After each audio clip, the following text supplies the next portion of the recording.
So this is LOP and OCHO. Hopefully I pronounced that correctly.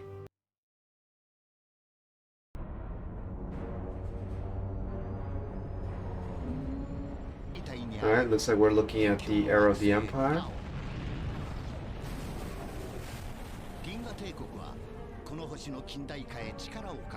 Oh, I already love this setting. And I really love the art design already. Rabbit people. Interesting. Is she a former... She looks like a runaway slave. Hey, those look like Maelurans.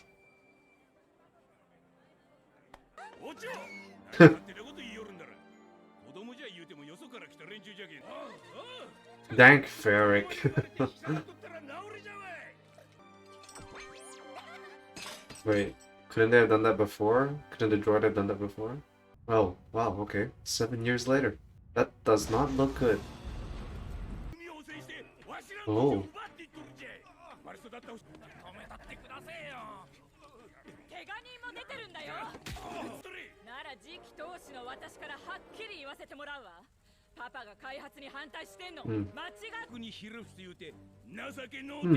I really like this. This is a really interesting point and topic of debate, actually. The sort of idea of or conflict between rapid modernization and nature. Uh-oh.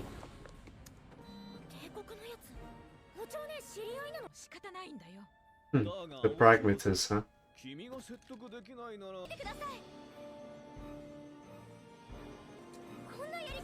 Hey yo, did she just bite her thumb to put on more makeup?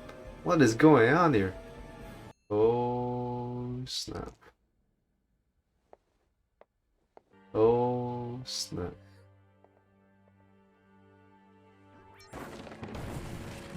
Well, someone's lucky.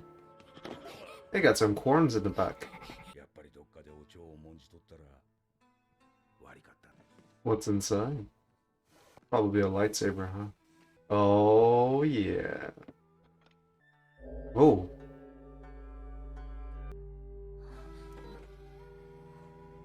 Oh.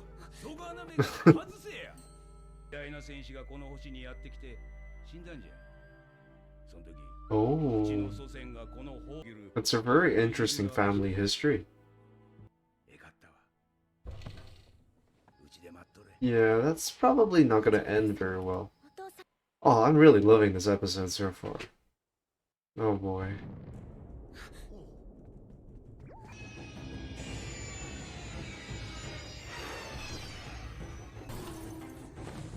Oh, that's pretty cool. Oh,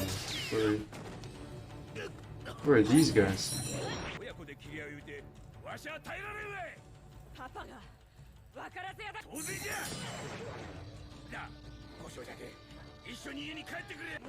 Oh.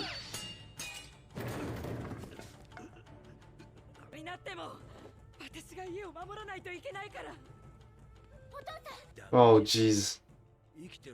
Oh. Oh boy. Hey.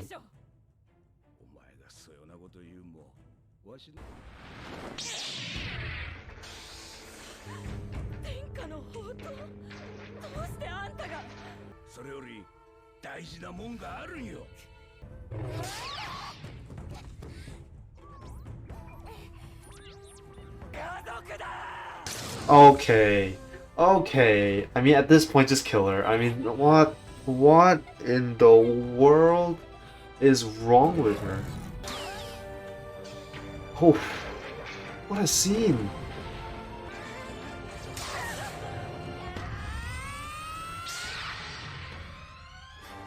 Oof. What a crescendo. Oh, never mind. She's still here.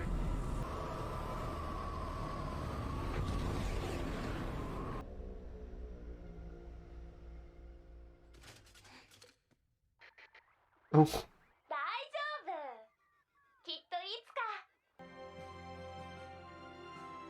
Holy moly, that was so good. What the heck? That was... Whoa, that was really good. I love it. It's like... Oh, in the beginning of the episode, we get this, or at least slightly after the beginning of the episode, we're introduced to this sort of dichotomy between the father and his blood daughter, right? The idea that the planet, which I can't remember what it's called, is trying to modernize but has failed to do so, and as a result, it needs imperial help to modernize. It's interesting in a sense that the father is sort of arguing that the empire's influence has sort of corrupted the planet, it's destroyed the nature, it threatens their way of life, while the daughter is sort of saying that, well, all this is sort of necessary in order for the planet to survive and for her home to modernize.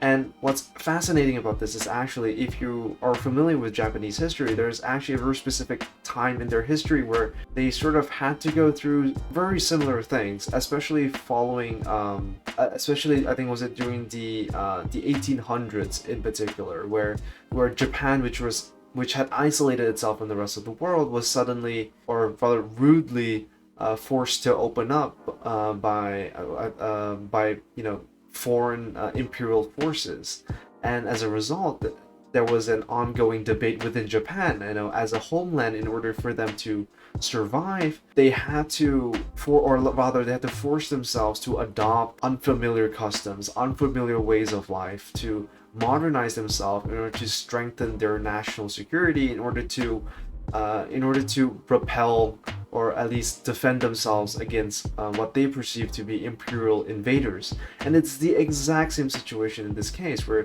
you had a certain group of people who are perhaps not so keen with all this modernization, potentially preferring to sort of rely on, or rather protect their way of life rather than give it up for the sake of modernization.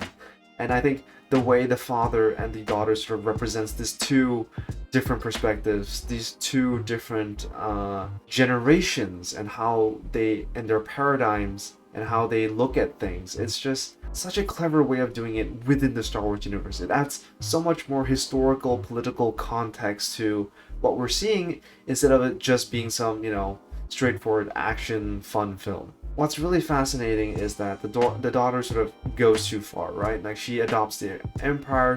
She in her attempt to protect her own home, she has sort of abandoned all way of life, or at least all way of her traditional home life. And for the sake of modernization, she has adopted the imperial culture, and she's basically given up all her own cultural identity for this particular ambition. And it's, I guess, from the father's perspective, it's incredibly saddening to see that your own daughter would give up this sort of thing. As of the main character, Lop, it's also very interesting in terms of, I think, the themes surrounding family, right?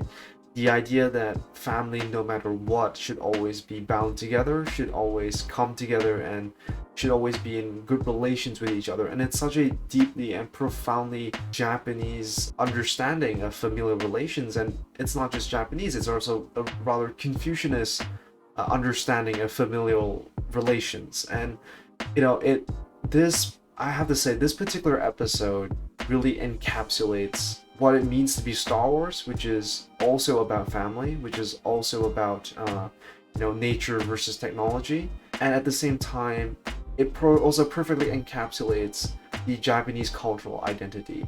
And for me, this episode really just represents the perfect blend between Star Wars and Japan, or Japanese animation. It understands both elements and it incorporates both of them really well together, and it's just executed on this very high level. At the end, you had this sort of duel between the father and his daughter, and that was incredibly heart-wrenching. It was incredibly emotional.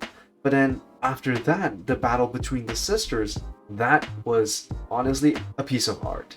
The way they sort of sequenced the fight scene, coupled with the backdrops and artwork, it's just beautiful, beautiful, beautiful animation.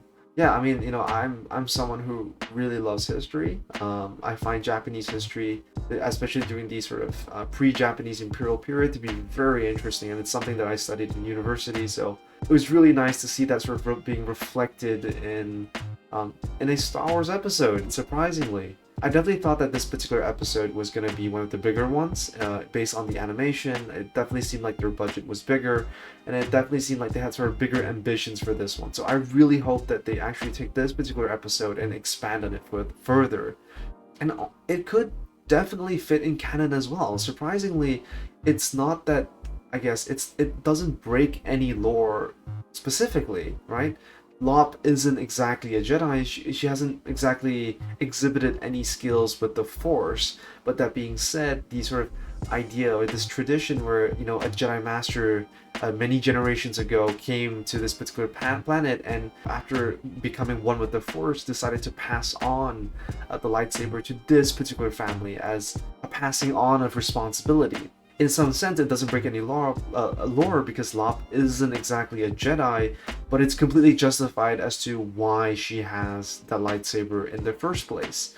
Combine this with canon, make this, you know, a planet maybe located in the Outer Rim, and you know, it's a very localized event. It doesn't have to be a galactic event where Lop goes off to different planets to battle the Empire. It doesn't have to be, because the fundamental piece of the story is that it's a very close to home story. It's a story about home, it's a story about family, and it's a story about the center. And so there's so much potential here, and so many things for them to explore.